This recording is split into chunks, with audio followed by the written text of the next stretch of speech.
ನಮಸ್ತೆ ಎಲ್ಲರಿಗೂ. ಸ್ವರ ಸಾಹಿತ್ಯಾಂಕಣಕ್ಕೆ ಸ್ವಾಗತ. ನಾನು KP ಪೂರ್ಣಚಂದ್ರ ತೇಜಸ್ವಿಯವರ ಜುಗಾರಿ ಕ್ರಾಸ್ ಓದ್ತಾ ಇದ್ದೆ. ಮುಂದುವರಿಸ್ತೀನಿ. ಅಧ್ಯಾಯ 8, ಪುರಾತನ ಕಡತಗಳು. Rubber plantation managing director Vittala ರೈಗೆ ನಿಜವಾಗಿಯೂ ತಲೆನೋವು ಶುರುವಾಗಿದ್ದು, ಈ MA ಗ್ರಾಜ್ಯುಯೇಟು ದೋಣಿ ಹೊಳೆಯಲ್ಲಿ ಮೀನು ಹಿಡಿದುಕೊಂಡು ತಿರುಗಲು ಶುರು ಮಾಡಿದಾಗ B ಬ್ಲಾಕ್ ಮ್ಯಾನೇಜರ್ ಸುರೇಶ ತಮ್ಮ ಮಗಳು ಗೌರಿಯನ್ನು ಬಹಳ ಹಚ್ಚಿಕೊಂಡಿದ್ದಾನೆಂದು ವರ್ತಮಾನ ಬಂದಾಗಲೂ ಅವರಿಗೇನು ಅಂತ ಬೇಜಾರಾಗಲಿ ಕಳವಳವಾಗಲಿ ಆಗಿರಲಿಲ್ಲ. ಒಳ್ಳೆ ಹುಡುಗ, ಓದಿದವನು. ಅವನಪ್ಪನೇನೋ ಇವನನ್ನು ಗಾನ್ ಕೇಸ್ ಎಂದು ಹೇಳಿದರೂ ಮದುವೆಯಾಗದ ಹುಡುಗರು ಯಾವಾಗಲೂ ಹಾಗೆ ಅಲ್ಲವೇ? ತಮ್ಮ ಮೂಗಿನ ನೇರಕ್ಕೆ ಇಲ್ಲ ಎಂದ ಕೂಡಲೇ ಅಪ್ಪಂದಿರು ಹೀಗೆನ್ನುವುದು ಸಹಜ ಎಂದು ಯೋಚಿಸಿದ್ದರು. ಬಂದ ಹೊಸತರಲ್ಲಿ ಈ ಮಹಾನುಭಾವ ಗೌರಿಗೆ ಬಹಳ ಅನುರೂಪನಾಗಿಯೇ ಅವರಿಗೆ ಕಂಡಿದ್ದ. ಅವರಿಗೆ ಇವನ ಹುಚ್ಚಾಟಗಳ ಮೊದಲ ಸುಳಿವು ಸಿಕ್ಕಿದ್ದು ಈ ಅವಿವೇಕಿ ದೋಣಿ ಹೊಳೆ ದಂಡೆಗುಂಟ ಏನೋ ಮಾಡುತ್ತಾ ತಿರುಗಿಕೊಂಡು ಇರುತ್ತಾನೆ ಎನ್ನುವ ವರ್ತಮಾನ ಬಂದಾಗ. ದೋಣಿ ಹಳ್ಳದ ಜಾಡು ಹಿಡಿದು ಸುಮಾರು ಜನ ಹಾಳಾಗಿ ಪಾಪರಾಗಿ ಹುಚ್ಚರಾಗಿ ಹೆಂಡಿರು ಮಕ್ಕಳನ್ನೆಲ್ಲ ಬೀದಿ ಪಾಲು ಮಾಡಿದ್ದು ಅವರು ಕಣ್ಣಾರೆ ಕಂಡಿದ್ದರು.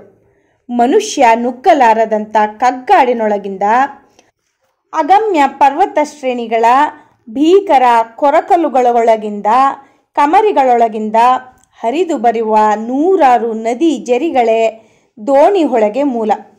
ದೋಣಿ ಹೊಳೆ ಅದರ ಪಾಡಿಗೆ ಅದು ಹರಿದುಕೊಂಡು ಹೋಗುತ್ತಿದ್ದರೆ ವಿಠ್ಠಲರೈಗೆ ಅದರ ಮೇಲೇನೂ ಕೋಪವಿರುತ್ತಿರಲಿಲ್ಲ. ಆದರೆ ಅದರ ಜಾಡು ಹಿಡಿದು ಜನ ಹಾಳಾಗಲು ಬೇರೆಯದೇ ವಿಶಿಷ್ಟ ಕಾರಣ ಇತ್ತು. ಈ ಸುಡುಗಾಡು ನದಿ ಮಳೆಗಾಲದಲ್ಲಿ ಭಯಂಕರ ನೆರೆ ಬಂದು ಇಳಿದ ಮೇಲೆ ಆಗೀಗ ಒಂದೊಂದು ಕೆಂಪು ಕಲ್ಲುಗಳನ್ನು ತಂದು ಮರಳ ದಂಡೆಯ ಮೇಲೆ ಎಸೆದು ಹೋಗುತ್ತಿತ್ತು.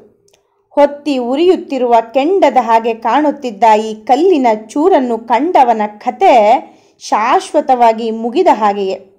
ಆ ಕೆಂಪು ಕಲ್ಲಿನ ಗುರುತ್ವಾಕರ್ಷಣೆಗೆ ಸಿಕ್ಕವನು ಯಾರಿಗೂ ಅದನ್ನು ಹೇಳುತ್ತಲೂ ಇರಲಿಲ್ಲ. ಅದನ್ನು ಪ್ರತಿರೋಧಿಸಿ ಪಾರಾಗಲು ಸಾಧ್ಯವಿರಲಿಲ್ಲ. ಹಾಗಾಗಿ ದೋಣಿ ಹಳ್ಳದ ದಂಡೆ ಹಿಡಿದು ಹೊರಟವನನ್ನು ಮತ್ತೆ ನೋಡಿದ್ದೇ ಅಪರೂಪ. ಆ ಕಾಡಿನಲ್ಲೊಂದು ಮೈಮರೆಸುವ ಬಳ್ಳಿ ಇದೆಯಂತೆ. ಅದು ಅಕಸ್ಮಾತ್ ಯಾರಿಗಾದರೂ ತಾಗಿದರೆ ತಾಗಿದವನಿಗೆ ಬಂದ ದಾರಿ ಸಂಪೂರ್ಣ ಮರೆತೇ ಹೋಗುತ್ತದಂತೆ. ಹಾಗಾಗಿ ದನ ಕರು ಕಳೆದು ಹೋದರೂ ಸಹ ಅಲ್ಲಿಯ ಆಸುಪಾಸಿನ ಜನ ದೋಣಿ ಹೊಳೆಯ ದಂಡೆ ಹಿಡಿದು ಯಾವತ್ತೂ ಆ ಭೀಕರ ಕಾಡಿಗೆ ಕಾಲ್ನಡಿಗೆಗಳನ್ನು ಹುಡುಕಿ ಹೋಗುತ್ತಿರಲಿಲ್ಲ. ಏಕೆಂದರೆ ಎಷ್ಟೋ ಸಾರಿ ಕಳೆದು ಹೋದ ಜಾನುವಾರುಗಳು ಹಿಂದಿರುಗಿ ಬಂದರೂ ಹುಡುಕಿ ಹೋದವರು ಮಾತ್ರ ಹಿಂದಿರುಗಿರಲಿಲ್ಲ. ಯಾಕೆ ಯಾರಾದರೂ ದೋಣಿ ಹೊಳೆಯ ಜಾಡು ಹಿಡಿದು ಇದ್ದಕ್ಕಿದ್ದಂತೆ ನಾಪತ್ತೆಯಾಗುತ್ತಾರೋ ಇವತ್ತಿಗೂ ಯಾರಿಗೂ ಸರಿಯಾಗಿ ಗೊತ್ತಿಲ್ಲ. ಏಕೆಂದರೆ ನಾಪತ್ತೆಯಾದವರು ಯಾರು ಯಾರಿಗೂ ಇದುವರೆಗೂ ಏನನ್ನೂ ಹೇಳಿ ಹೋಗಿಲ್ಲ. ಇದು ಅಸ್ಪಷ್ಟವಾಗಿ ಅಲ್ಪ ಸ್ವಲ್ಪ ಬೆಳಕಿಗೆ ಬಂದಿದ್ದು ಕೂಡ ಮಂಗಳೂರು ಬೆಂಗಳೂರು ರೈಲು ಮಾರ್ಗ ಹಾಕಲು ಆ ಕಾಡಿನ ಗಿರಿನೆತ್ತಿಗಳಲ್ಲೆಲ್ಲೋ ಕಾರ್ಯಾರಂಭ ಮಾಡಿದ್ದರಿಂದ. ಇದ್ದಕ್ಕಿದ್ದ ಹಾಗೆ ಕೆಲವರು ಕೆಲಸಗಾರರು, ಓವರ್ಸಿಯರ್ಗಳು, ಕೆಲವು ವೇಳೆ ಜೂನಿಯರ್ ಎಂಜಿನಿಯರ್ಗಳು ಆಗಿಂದಾಗ್ಗೆ ನಾಪತ್ತೆಯಾಗತೊಡಗಿದಾಗ ಆ ಬಗ್ಗೆ ಗಾಂಜಾ ಅಫೀಮುಗಳಿಂದ ಹಿಡಿದು ಕೆಂಪು ಕಲ್ಲು ವಜ್ರಗಳವರೆಗೆ 108 ಕತೆಗಳಿದ್ದಾವೆನ್ನಿ. ಅದರಲ್ಲಿ ಕೆಂಪು ಕಲ್ಲು ಕಂಡು ದೋಣಿ ಹೊಳೆ ಜಾಡು ಹಿಡಿದರು ಎನ್ನುವುದು ಒಂದು. ಸುರಂಗ ತೋಡಲು ತಂದ ಡೈನಮೈಟ್ ಕದ್ದು ದೋಣಿ ಹೊಳೆಗೆ ಹಾಕಿ ಮೀನು ಹಿಡಿಯಲು ಹೋದ ಓವರ್ಸಿಯರು, ಒಬ್ಬ ವರ್ಕರು, ಇಬ್ಬರು ನಾಪತ್ತೆಯಾದರು. ಹೊಳೆ ದಂಡೆಯಲ್ಲಿ ಅವರಿಗೆ ವಜ್ರ ಸಿಕ್ಕಿ ಅವರಿಬ್ಬರು ದಂಡೆಗುಂಟ ಹೋಗಿ ಕಾಡೊಳಗೆ ಹೊಕ್ಕರು ಎಂದು ಎಲ್ಲ ಹೇಳುತ್ತಾರೆ. ಇದರಲ್ಲಿ ಸುಳ್ಳೆಷ್ಟು ನಿಜ ಎಷ್ಟು ತಿಳಿಯದೆ ಕೊನೆಗೆ ಸರ್ಕಾರ COD ತನಿಖೆಯನ್ನೇ ಮಾಡಿಸಿತು. ಅದರಲ್ಲಿ ಸಾಬೀತಾಗಿದ್ದು ಸ್ಟೋರಿನಿಂದ ಡೈನಮೈಟು ಕಳವಾಗಿದ್ದು ಮಾತ್ರ. ಈ ದೋಣಿ ಹೊಳೆಯ ಹಗರಣಗಳಿಗೆ ದೊಡ್ಡ ಚರಿತ್ರೆಯೇ ಇರಬಹುದು. ಇದರ ಹಳೆಯ ಹೆಸರೇ ರತ್ನಮೂಲ ಎಂದಾದರೆ ಈ ಘೋರಾರಣ್ಯದ ಕತೆಗಳಲ್ಲಿ ಒಂದು ಎಳ್ಳಿನಷ್ಟಾದರೂ ವಾಸ್ತವಾಂಶ ಇರಬಹುದೇನೋ. ಮಾವೋ ಬರೆದ ರೆಡ್ ಬುಕ್ಕಿನ 7ನೇ ಚಾಪ್ಟರ್ ಕಾರ್ಯಗತ ಮಾಡಲು ಎಲ್ಲ ಬಿಟ್ಟು ಸುರೇಶ ಇಲ್ಲಿಗೆ ಬಂದಿದ್ದು ಅವನ ವಿಧಿವಿಲಾಸ ಎಂದು ವಿಧಿಯಲ್ಲಿ ನಂಬಿಕೆ ಇಲ್ಲದವರಿಗೂ ಒಂದೊಂದು ಸಾರಿ ಅನ್ನಿಸಿಬಿಡುತ್ತದೆ. ಬಂದ ಒಂದಷ್ಟು ದಿನ ಎಲ್ಲ ಅನ್ನ ತಿನ್ನುವ ಮನುಷ್ಯರಂತೆಯೇ ಸರ್ವೇ ಸಾಧಾರಣವಾಗಿ ವರ್ತಿಸುತ್ತಿದ್ದ ಇವನು ಇದ್ದಕ್ಕಿದ್ದ ಹಾಗೆ ಅಡ್ಡದಾರಿ ಹಿಡಿದಿದ್ದು ಹೇಗೆ? ವಿಠ್ಠಲರೈಗಳು ಕೌತುಕದಿಂದ ಯೋಚಿಸಿದರು. ಬಿಡುವು ದೊರೆಯುತ್ತಿದ್ದ ಹಾಗೆ ದೋಣಿ ಹೊಳೆಯ ದಂಡೆಯಲ್ಲಿ ಕುಳಿತಿರುತ್ತಾನಂತಲ್ಲ. ಹಾಗಾದರೆ ನಿಜಕ್ಕೂ ಇವನಿಗೆ ಅಲ್ಲೇನಾದರೂ ಕೆಂಪು ಕಲ್ಲು ಸಿಕ್ಕಿರಬಹುದೇ? ಅಥವಾ ಕಟ್ಟುಕತೆಗಳನ್ನು ಕಟ್ಟಿಕೊಂಡು ಕಾಲಹರಣ ಮಾಡುತ್ತಿದ್ದಾನೋ? ಗೌರಿ ಬಳಿಯಾದರೂ ಬಾಯಿ ಬಿಟ್ಟಿರಬಹುದೆಂದು ಅವಳನ್ನು ಕೇಳಿ ನೋಡಿದರು. ಅವಳೇನೋ ಇವನು ಮೀನು ಹಿಡಿಯಲು ಹೋಗುತ್ತಿದ್ದಾನೆಂದು ಹೇಳಿದಳು. ಈ ವಯಸ್ಸಿನಲ್ಲಿ ಸುರೇಶ ಹುಡುಗಿ ಹತ್ತಿರ ಮಾತಾಡುತ್ತಾ ಕಾಲ ಕಳೆಯುವುದಕ್ಕಿಂತ ಮೀನು ಹಿಡಿಯುವುದರಲ್ಲಿ ಹೆಚ್ಚು ಉತ್ಸಾಹ ತೋರಿಸುತ್ತಿರುವುದು ವಿಠ್ಠಲ ರೈಗಳಿಗೆ ವಿಪರೀತ ಅಸಹಜವಾಗಿ ಕಂಡಿತು. ಅವರಪ್ಪ ಇವನು ಗಾನ್ ಕೇಸ್ ಎಂದು ಹೇಳಿದ್ದರಲ್ಲಿ ಏನೋ ಸತ್ಯಾಂಶ ಇದೆ ಎಂದೇ ಅವರಿಗೂ ಗುಮಾನಿ ಶುರುವಾಯಿತು. ಈ ಮಂಕು ಹುಡುಗಿಗೆ ಏನೋ ಸುಳ್ಳು ಹೇಳಿದ್ದಾನೆಂದು ಅವರಿಗೆ ಸ್ಪಷ್ಟವಾಯಿತು. ಆದರೆ ಅವನ ಮೇಲೆ ಶಂಕಿಸುವುದಾದರೆ ಏನೇನನ್ನೆಲ್ಲ ಶಂಕಿಸಬಹುದಲ್ಲವೇ? ಜುಗಾರಿ ಕ್ರಾಸಿನ ಭೂಗತ ವ್ಯವಹಾರಗಳ ದೆಸೆಯಿಂದ ಅವರಿಗೆ ಅವನ ನಡವಳಿಕೆಯ ಅರ್ಥ ಏನೆಂದು ಸ್ಪಷ್ಟವಾಗಿ ಊಹಿಸಲು ಮಾತ್ರ ಸಾಧ್ಯವಾಗಲಿಲ್ಲ. ಏನಾದರಾಗಲಿ ಇನ್ನು ಮೇಲೆ ಕೊಂಚ ಬಿಗಿಯಾಗಿ ಇರಬೇಕೆಂದು ನಿರ್ಧರಿಸಿದರು. ಗೌರಿಗೆ ಹೀಗೆ ವಯಸ್ಸಿಗೆ ಬಂದ ಹುಡುಗಿ ಅವನ ಜೊತೆ ಅಡ್ಡಾಡಿಕೊಂಡಿದ್ದರೆ ನೋಡಿದವರು ಏನೆನ್ನುತ್ತಾರೆಂದು ಕೂಗಾಡಿದರು. ಸುರೇಶ ದೋಣಿ ಹೊಳೆದಂಡೆಗೆ ಮೀನು ಹಿಡಿಯಲು ಹೋಗುತ್ತಿದ್ದುದು ನಿಜವಾಗಿತ್ತು. ಅವನಿದ್ದ ಕಂಪೆನಿ ತೋಟ ಒಂದಾನೊಂದು ಕಾಲದಲ್ಲಿ ಯುರೋಪಿಯನ್ ದೊರೆಗಳದ್ದು. ಅಲ್ಲಿ ಆಫೀಸಿನೊಳಗೆ ಲಾಟು ಕಟ್ಟಿ ಬಿದ್ದಿದ್ದ ಹಳೆಯ ಕಾಲದ ಕಡತಗಳನ್ನೆಲ್ಲ ಒಮ್ಮೆ ಸುಮ್ಮನೆ ಕುತೂಹಲಕ್ಕೆ ಸುರೇಶ ತಿರುವಿ ನೋಡಿದ. ಸುಮಾರು 300 ವರ್ಷಗಳ ಹಿಂದಿನ ಹಳೆಯ ಕಂತೆಗಳು ಅವು. ಬಹುಪಾಲು ಅದರಲ್ಲಿ ಇದ್ದಿದ್ದು ತೋಟದ ಲೆಕ್ಕ, ಆಳುಕಾಳುಗಳ ಸಂಬಳದ ವಿಚಾರ ಇತ್ಯಾದಿಗಳೇ. ಅವುಗಳೊಡನೆ ಒಂದು ಧೂಳು ಹಿಡಿದ ಗಾಜಿನ ಬೀರಿನಲ್ಲಿ ಮೀನು ಹಿಡಿಯುವ ತರತರದ ಗಾಳಗಳು, ಕೋಲು, ದಾರಗಳು, ಜೊತೆಗೆ ಒಂದು ಡೈರಿ ಮತ್ತು ಯಾರೋ ಮಾಡಿಟ್ಟಿದ್ದ ವಿವರವಾದ ನೋಟ್ಸು, ಟಿಪ್ಪಣಿಗಳ ಕಂತೆ ಕಡತಗಳು ದೊರೆತವು. ಸುರೇಶನ ಸ್ವಧರ್ಮಗಳೆಲ್ಲ ಒಮ್ಮೆಲೆ ಮರುಕಳಿಸಿದವು. ಗಂಗೂಲಿ ಒದಗಿಸಿದ್ದ ಮಾವೋ ಸಾಹಿತ್ಯವನ್ನು ಹೇಗೆ ಕುತೂಹಲ ಶ್ರದ್ಧೆಗಳಿಂದ ಓದಿದ್ದನೋ ಹಾಗೆ ಇದನ್ನೂ ಓದತೊಡಗಿದ. ಮೊದಲಲ್ಲಿ ಆ ಯುರೋಪಿಯನ್ ಇಂಡಿಯಾ ದೇಶದ ಹೆಂಗಸರ ಮೇಲೆ ಮುಚ್ಚುಮರೆ ಇಲ್ಲದೆ ಬರೆದಿದ್ದ ಡೈರಿ ಅವನನ್ನು ಆಕರ್ಷಿಸಿದ್ದು. ಆದರೆ ಮುಂದುವರೆದಂತೆ ಆ ಡೈರಿ ಬರೆದ ಮನಸ್ಸು ಕೇವಲ ಭಾರತಕ್ಕೆ ಮಜಾ ಮಾಡಲು ಬಂದ ಒಬ್ಬ ಯುರೋಪಿಯನ್ನನ ಮನಸ್ಸಿನಂತೆ ತೋರಲಿಲ್ಲ. ಆಗಿನ ಪಶ್ಚಿಮ ಘಟ್ಟದ ಕಾಡುಗಳ ಭೀಕರ ದುರ್ಗಮ ಸನ್ನಿವೇಶಗಳಲ್ಲಿ ಸಾವು ಬದುಕಿನ ಹೋರಾಟ ನಡೆಸಿ ಅವರು ಇಲ್ಲೆಲ್ಲ ಪ್ಲಾಂಟೇಶನ್ಗಳನ್ನು ಪ್ರಾರಂಭಿಸಿದ್ದು ಆ ಬರಹಗಳಲ್ಲಿ ಚೆನ್ನಾಗಿ ಗೊತ್ತಾಗುತ್ತಿತ್ತು.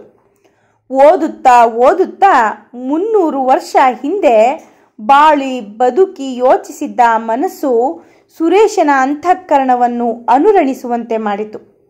ಆದರೆ ಸುರೇಶ ಚಕಿತನಾಗಿದ್ದು ಆ ಟಿಪ್ಪಣಿ ಬರೆದಾತ ಮಹಶೀರ್ ಹೆಸರಿನ ಮೀನುಗಳ ಮೇಲೆ ಮಾಡಿಕೊಂಡಿದ್ದ ಟಿಪ್ಪಣಿ ನೋಡಿ. ದೋಣಿ ಹೊಳೆಯಲ್ಲಿ ಇರುವ ಇವು ಹಿಮಾಲಯದ ನದಿಗಳಿಂದ ಇಲ್ಲಿಯವರೆಗೆ ಬಂದಿದ್ದು ಹೇಗೆಂದು ಪದೇ ಪದೇ ಆಶ್ಚರ್ಯ ವ್ಯಕ್ತಪಡಿಸುತ್ತಾ ಇವುಗಳನ್ನು ಗಾಳದಲ್ಲಿ ಹಿಡಿಯಲು ತಾನು ಮಿಕ್ಕ ಜೀವನವನ್ನೇ ವ್ಯಯಿಸಲು ತಯಾರಾಗುತ್ತೇನೆಂದು ಅವನು ಪದೇ ಪದೇ ಮಹಶೀರ್ಗಳನ್ನು ಹೊಗಳುವಲ್ಲೆಲ್ಲ ಸೂಚಿಸುತ್ತಾ ಬಂದಿದ್ದ. ದೋಣಿ ಹೊಳೆಯ ಯಾವುದೋ ಉಪನದಿಗಳ ಹೆಸರುಗಳನ್ನು, ಆ ದುರ್ಗಮ ಕಾಡಿನ ಭೀಕರ ಕೊರಕಲುಗಳಿಂದ ಉದ್ಭವಿಸುವ ಬಗೆಯನ್ನು ಹೇಳುತ್ತಾ ಅವುಗಳ ಬಗ್ಗೆ ಕಾವ್ಯ ಬರೆದಿರುವ ಜಿರಾಜ ಕವಿ ಎನ್ನುವವನ ಅಭಿಪ್ರಾಯವನ್ನು ಅನುಮೋದಿಸಿದ್ದ. ಯಾವನಿವನು ಜಿರಾಜ? ಕನ್ನಡ ಸಾಹಿತ್ಯವನ್ನೇ 5 ವರ್ಷ ಅಭ್ಯಾಸ ಮಾಡಿದ ತನಗೂ ಗೊತ್ತಿಲ್ಲದ ಇವನು ಈ ಪರಂಗಿಯವನಿಗೆ ಹೇಗೆ ಗೊತ್ತಾದ? ಕನ್ನಡದ ಕಾವ್ಯ ಓದಿ ಸ್ಪಂದಿಸುವಷ್ಟು ಈ ಪರಂಗಿಯವನಿಗೆ ಭಾಷಾ ಪಾಂಡಿತ್ಯ ಇತ್ತೇ? 5 ವರ್ಷ ಹಳೆಗನ್ನಡದ ಕಗ್ಗಗಳನ್ನೆಲ್ಲ ಓದಿದ್ದಕ್ಕೋ ಏನೋ ಜಿರಾಜ ಕವಿಯ ಬಗ್ಗೆ ಹೆಚ್ಚು ಯೋಚಿಸಲಿಲ್ಲ ಸುರೇಶ. ಆದರೆ ಇವನ ಟಿಪ್ಪಣಿ ನೋಟ್ಸ್ಗಳ ಬಹುಭಾಗವನ್ನು ಆಕ್ರಮಿಸಿರುವ ಮಹಶೀರ್ ಎಂದರೆ ಎಂಥದು? ಸುರೇಶನಿಗೆ ಕುತೂಹಲ ತಡೆಯಲಾಗಲಿಲ್ಲ. ಅಲ್ಲೇ ಇದ್ದ ಗಾಳ ದಾರಗಳ ಸಹಾಯದಿಂದ ಅನೇಕ ದಿನ ಹೊಳೆದಂಡೆಯಲ್ಲಿ ಲಾಟರಿ ಹೊಡೆದು ಸುಸ್ತಾಗಿ ಕ್ವಾರ್ಟರ್ಸಿಗೆ ಬಂದು ಮಲಗಿದ. ಮೀನು ಹಿಡಿಯುವುದರಲ್ಲಿ ಯುರೋಪಿಯನ್ನರಿಗಿರುವ ಶ್ರದ್ಧಾಸಕ್ತಿಗಳ ಬಗ್ಗೆ ಅವನಿಗೆ ವಿಪರೀತ ಅಚ್ಚರಿಯಾಯಿತು. ಹೆಣ್ಣು ಹೊನ್ನು ಮಣ್ಣು ಮೂರೇ ಮನುಷ್ಯನಿಗೆ ತಲೆ ಕೆಡಿಸುವುದೆಂದು ತಿಳಿದಿದ್ದರೆ ಇದ್ಯಾವುದೋ ನಾಲ್ಕನೆಯದೊಂದರ ಹಿಂದೆ ಬಿದ್ದಿದ್ದಾನಲ್ಲ ಈ ಮೂರ್ಖ ಎಂದು ಡೈರಿ ಬರೆದವನ ಬಗ್ಗೆ ಹೊಳೆದಂಡೆಯಿಂದ ಹಿಂದಿರುಗಿದಾಗಲೆಲ್ಲ ಅವನು ಆಶ್ಚರ್ಯಪಡುತ್ತಾ ಯೋಚಿಸಿ ಮಲಗುತ್ತಿದ್ದ. ಆದರೆ ಗೌರಿಯನ್ನು ಬಿಟ್ಟರೆ ಅವನಿಗೆ ಅಲ್ಲಿ ಬೇರೆ ಆಸಕ್ತಿಗಳು ಯಾವುದು ಇಲ್ಲದ್ದರಿಂದಲೋ ಏನೋ ಆ ಯುರೋಪಿಯನ್ನನ ಡೈರಿಯನ್ನು ಓದುತ್ತಲೇ ಹೋದ. ನಿಷ್ಕಾರಣವಾಗಿ ಆ ಪುರಾತನ ಕಡತಗಳು ಅವನ ಕುತೂಹಲವನ್ನು ಕೆರಳಿಸುತ್ತಲೇ ಹೋದವು. ಹೊಳೆದಂಡೆಯ ನೀರವ ಏಕಾಂತದಲ್ಲಿ ಕುಳಿತು 300 ವರ್ಷಗಳ ಹಿಂದಿನ ಸನ್ನಿವೇಶ ಮನಸ್ಥಿತಿಗಳನ್ನು ಕಲ್ಪಿಸಿಕೊಳ್ಳುವುದು ಏನೋ ಒಂದು ಥರ ರೋಮಾಂಚಕವಾಗಿ ಕಂಡಿತ್ತು ಅವನಿಗೆ. ಒಂದು ದಿನ ಒಂದು ವಿಚಿತ್ರ ಘಟನೆ ಹಠಾತ್ತಾಗಿ ಸಂಭವಿಸಿ ಸುರೇಶನಿಗೆ ನೋಟ್ಸಿನ ಪ್ರತಿಯೊಂದು ಪದವು ರೇಡಿಯಂ ಡಯಲಿನ ಹಾಗೆ ಸ್ವಯಂ ಪ್ರಭೆ ಬೀರತೊಡಗಿತು. ಸುರೇಶ ಕಾಡಿನೊಳಗೆ ಬಹಳ ದೂರ ಬಂದಿದ್ದ. ಆ ಕಾಡಿಗೋ ಅಥವಾ ಆ ಹೊಳೆಗೋ ಏನೋ ಒಂದು ವಿಚಿತ್ರ ಅಲೌಕಿಕತೆ ಇದೆ ಎನ್ನಿಸುತ್ತಿತ್ತು. ನದಿಯ ಜಾಡಿನಲ್ಲಿ ಕಾಡಿನ ಒಳಗೊಳಗೆ ಹೋದ ಹಾಗೂ ಮನುಷ್ಯನ ಸುಪ್ತ ಪ್ರಜ್ಞೆಯ ಆಳಾಳಕ್ಕೆ ಇಳಿದಂತೆ ಸಾವಿನ ನಿಗೂಢತೆಯನ್ನು ಅರಸಿದಂತೆ ಅನ್ನಿಸುತ್ತಿತ್ತು. ಸುತ್ತ ಚಿತ್ರ ವಿಚಿತ್ರವಾದ ಕರಿಯ ಕಲ್ಲುಗಳು ಮಿಲಿಯಾಂತರ ವರ್ಷಗಳಿಂದ ನೀರು ಹರಿದು ಹರಿದು ಕನ್ನಡಿಯಷ್ಟು ನುಣ್ಣಗಾಗಿ ಕನ್ನಡಿಯಂತೆಯೇ ಹೊಳೆಯುತ್ತಿದ್ದವು. ಅವುಗಳ ನಡುವೆ ತೂರಿದ ಹತ್ತಿಯ ಮುದ್ದೆಗಳಂತೆ ಬೋರ್ಗರೆಯುತ್ತಾ ದೋಣಿ ಹೊಳೆ ನುಗ್ಗಿ ವಿಸ್ತಾರವಾದ ಕಮರಿಯೊಂದರಲ್ಲಿ ವಿರಮಿಸಿ ಮುಂದುವರಿಯುತ್ತಿತ್ತು. ಆ ಮಡುವಿಗೆ ಗಿರಿಗಿರಿ ತಿರುಗಿಸಿ ಸುಯ್ದ ಗಾಳ ಎಸೆದ ಕೂಡಲೇ ದಾರಕ್ಕೆ ಕಟ್ಟಿದ್ದ ಬೆಳ್ಳಿಯ ಸ್ಪೂನು ಫಳಫಳ ಮಿಂಚಿನ ಮರಿಯಂತೆ ಸಂಜೆಯ ಇಳಿಬಿಸಿಲಿನಲ್ಲಿ ಮಿನುಗುತ್ತಾ ಸುಯ್ಯನೆ ಹಾರಿ ಮಡುವಿನ ಆಳದ ನೀಲಿಯ ನೀರಿಗೆ ಬಿತ್ತು. ಸುರೇಶನಿಗೆ ಬಿದ್ದಿದ್ದಷ್ಟೇ ಗೊತ್ತು, ಮುಂದೇನಾಯ್ತೆಂಬುದೆಲ್ಲ ಅಸ್ಪಷ್ಟ. ನೀರಿನ ನಡುವೆ ದೊಡ್ಡ ಆಸ್ಫೋಟನೆಯಾದಂತಾಗಿ ಯಾರೋ ದಿಕ್ಕನೆ ಎಳೆದಂತೆ ತಳ್ಳಿದಂತೆ ಸುರೇಶ ತತ್ತರಿಸಿ ತಡಬಡಾಯಿಸಿ ಚೇತರಿಸಿಕೊಂಡು ಏನಾಯ್ತೆಂದು ನೋಡುವುದರೊಳಗೆ ಕೈಯಲ್ಲಿದ್ದ ಗಾಳ ದಾರ ಎಲ್ಲ ಮಾಯ. ಯಾಕೋ ಏನೋ ಎದೆ ಡವಡವ ಹೊಡೆದುಕೊಳ್ಳುತ್ತಿತ್ತು. ನಿರ್ಭೀತಿಯಿಂದಲೇ ನಿಂತಿದ್ದವನ ಕೈಕಾಲುಗಳು ಸಣ್ಣಗೆ ನಡುಗುತ್ತಿದ್ದವು. ಅಲ್ಲಿನ ನಿಶ್ಶಬ್ದವೋ ನೀರವ ಏಕಾಂತವೋ ಕಾಲ ಪ್ರವಾಹದಂತೆ ಯುರೋಪಿಯನ್ನನ ಕಣ್ಣೆದುರು ಇದೇ ರೀತಿ ಹರಿಯುತ್ತಲೇ ಇದ್ದ ದೋಣಿ ಹೊಳೆಯ ವಿಚಿತ್ರ ಸನ್ನಿಧಿಯೋ. ಸುರೇಶ ಅದನ್ನೆಲ್ಲ ವಿಶ್ಲೇಷಣೆ ಮಾಡಿ ಅರ್ಥ ಮಾಡಿಕೊಳ್ಳಲು ಪ್ರಯತ್ನಿಸಲೇ ಇಲ್ಲ. ಆದರೆ ಅವತ್ತಿನಿಂದ ತಟಕ್ಕನೆ ಸುರೇಶನಿಗೆ ಯಾಕೆ ಮಹಶೀರ್ ಮೀನು ಯುರೋಪಿಯನ್ನನ ಟಿಪ್ಪಣಿಯ ಬಹುಭಾಗ ಆಕ್ರಮಿಸಿದೆ ಎಂದು ಅರ್ಥವಾಗತೊಡಗಿತು. ಯಾಕೆ ಜೀವಮಾನವನ್ನೇ ಮುಡಿಪಾಗಿಡುತ್ತೇನೆಂದು ಪದೇ ಪದೇ ಅವನು ಬರೆದುಕೊಂಡಿದ್ದಾನೆ ಅರ್ಥವಾಯಿತು. ಆ ಹಳೆಯ ಕಡತಗಳಿಗೆಲ್ಲ ಇದ್ದಕ್ಕಿದ್ದಂತೆ ಪ್ರಾಣ ಸಂಚಾರವಾಗಿ ಅದನ್ನು ಬರೆದ ಯುರೋಪಿಯನ್ನನ ಆಲೋಚನೆಗಳು ಜೀವ ತುಂಬಿ ತುಡಿಯಲಾರಂಭಿಸಿದವು. ಆದರೆ ಇತರರಿಗೆ ಮಾತ್ರ ಇವನಿಗೆ ಏನಾಗಿದೆ ಎಂದು ಅರ್ಥವಾಗಲಿಲ್ಲ. ಏಕೆಂದರೆ ಅದರ ವಿಷಯ ಸುರೇಶ ಯಾರಲ್ಲಿಯೂ ಚಕಾರ ಎತ್ತಲಿಲ್ಲ. ಅವನಿಗೆ ಹೇಳಬೇಕೆಂದು ಅನ್ನಿಸಲೂ ಇಲ್ಲ. ಆ ಹಳೆಯ ಹಾಳು ಕಡತಗಳನ್ನು ಬೆದಕುತ್ತಾ ಯಾರಿಗೂ ಅರ್ಥವಾಗದ ವಿಚಿತ್ರ ವ್ಯವಹಾರಗಳಲ್ಲಿ ತೊಡಗಿಕೊಂಡಿರುವ ಸುರೇಶನನ್ನು ನೋಡಿ ದಿನದಿಂದ ದಿನಕ್ಕೆ ಇವನು ಗಾನ್ ಕೇಸ್ ಎನ್ನುವುದು ವಿಠ್ಠಲ ರೈಗಳಿಗೆ ಖಚಿತವಾಗುತ್ತಾ ಹೋಯಿತು.